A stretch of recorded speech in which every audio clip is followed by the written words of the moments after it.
Y'all, this is Big D Gardener, and I was just wanted to do just a garden walkthrough. It's a 10-week update. It's about April 30th. Pretty windy, about 66, and yeah, no real agenda here. We're just gonna kind of walk around and see what's going on. And over here, I got the bush beans. So I'm hoping that these actually will crawl up on the fencing here. And then I have nearly a 1-year-old kale. As you can see, it's pretty thick. And then I have some bolting deer tongue lettuce. I really need to cut these guys back actually, but yeah, it's getting a little bit later in the season for them, so bolting is kind of something that just is going to happen. Some random edamame plant, some sort of bug. I don't know what you are. And we have some more of the bush beans. There's actually a pretty big one in here. Yeah, you guys can see that. And a volunteer tomato plant. You know, if it produces something, awesome. If it doesn't, that's okay. We're gonna step over here to the greens, and I just cut them back a little bit, so they may seem a little scraggly. This here is my red giant mustard, and I'm not much of a fan for this one. It was pretty stout when I ate it raw, so I may just let this go to seed and maybe make some mustard or something. And I actually got a companion mustard, was the Southern Giant Pearl, and it's not doing so hot in this North Texas weather, but it's also getting shaded out a little bit, but that's probably my bad for spacing. And then we have the Amanda Hirschberger onions. They're doing, well. I guess you don't really need to plant too many of these, because I maybe use like one long string per week, maybe two, so no real reason to plant a lot as far as I'm concerned. And as you can see, the plants all the lettuces have really bolted. They're actually falling over because of the wind and stuff like that. And I went ahead and just cut one back to get a little bit more production out of it before it completely dies. And I did this probably 2 weeks ago, and as you can see, it's having a little bit more, production, but it's all bolts and some seeds there, so may not get much more out of these guys, but there's still a lot of green on here to harvest, so I'm still going to be eating a lot of lettuce, and hopefully I'll get some of the seeds off of these guys, because they did really well. And then we have the bull's blood beets, and then we have a rainbow mix down here that are doing, just fine. I just cut back the cilantro, but these guys were bolting.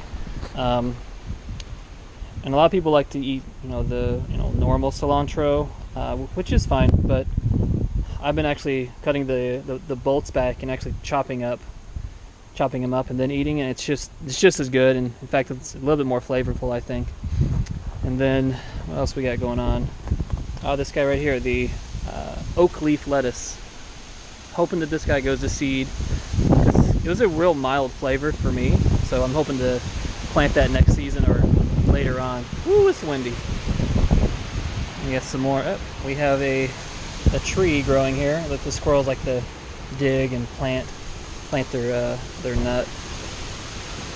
And then we got a volunteer vine. Not sure what it is. Probably some sort of melon. It may not produce anything, but I figured since this stuff's going to die back, why not have something already growing on, right? We got the peppers. First one here, this is the Purple Beauty, and it already has one on here, which is nice, but it's kind of in the middle, and I don't know if I want to harvest that so it doesn't choke out the vine or anything like that. And then we have the companion Chocolate Beauty, which is a little slower to produce, but no, that's all right. And then we have some Gelaro peppers. They're coming along.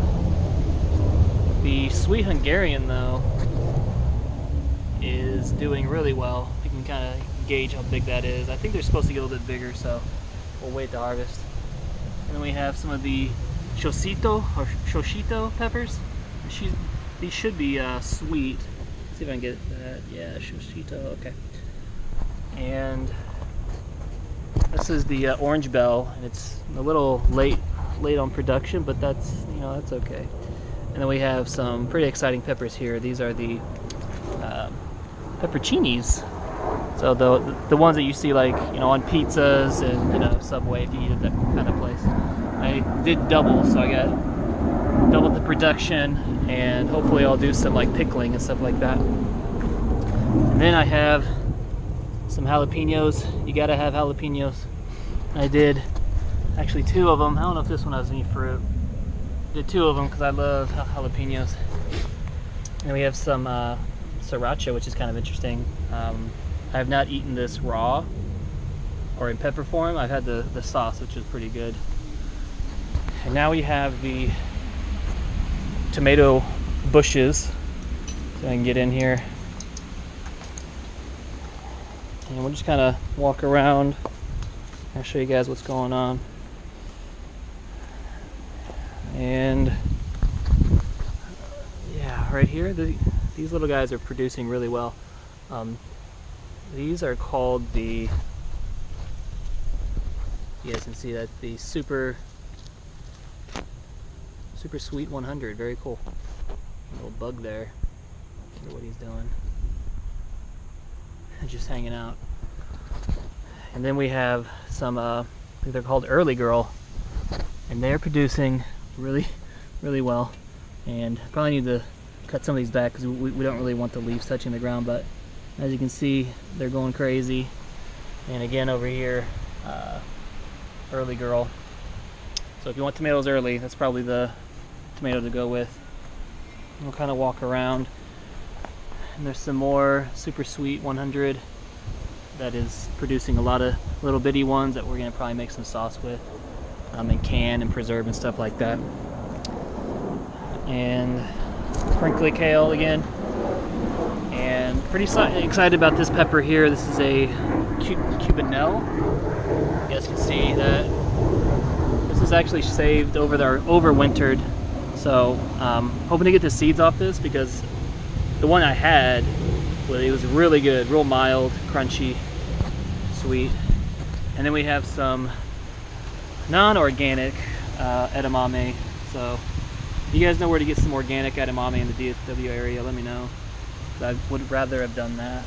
There's some more here. And the ones down here, something actually ate the top of them.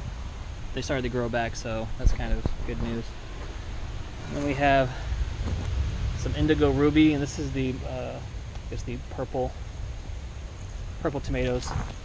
And this guy's, it doesn't seem like he's doing very well, but he has plenty of fruit, so I guess that's fine. So basically we have the normal red tomatoes on this side, and then the purple and yellow tomatoes on this side. And speaking of yellow, let's go see how the yellow tomato is doing. Before I get there, there's a tomato that I called out, I think in another video, or maybe another like Instagram post, but the Ramblin' Red Stripe. Called this guy out for having tons of flowers, and it has set a ton of fruit, so that's cool. And where's the yellow? Over here. So here's the yellow one. I'm talking about, the yellow pear. And let me get some, yeah, right here. It's producing little pear-sized tomatoes, so pretty cool. And then here are my direct seeded tomatoes. They're not doing well, I guess, compared to the ones that you're seeing here. But understand that these guys up here 10 weeks ago looked like this.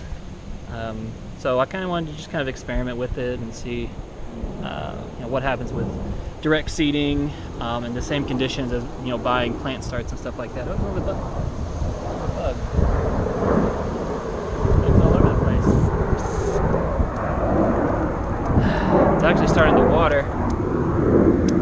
It's cool. Then we have some more direct seeded ones. Again, I mean, this is 10 weeks and that's not much. But it's funny because this one right here is 10 weeks as well. And it's producing some fruit, so I guess it just depends. I may plant earlier next year or maybe plant indoors or something like that. But this is the garden, week 10. All right, Big D signing off.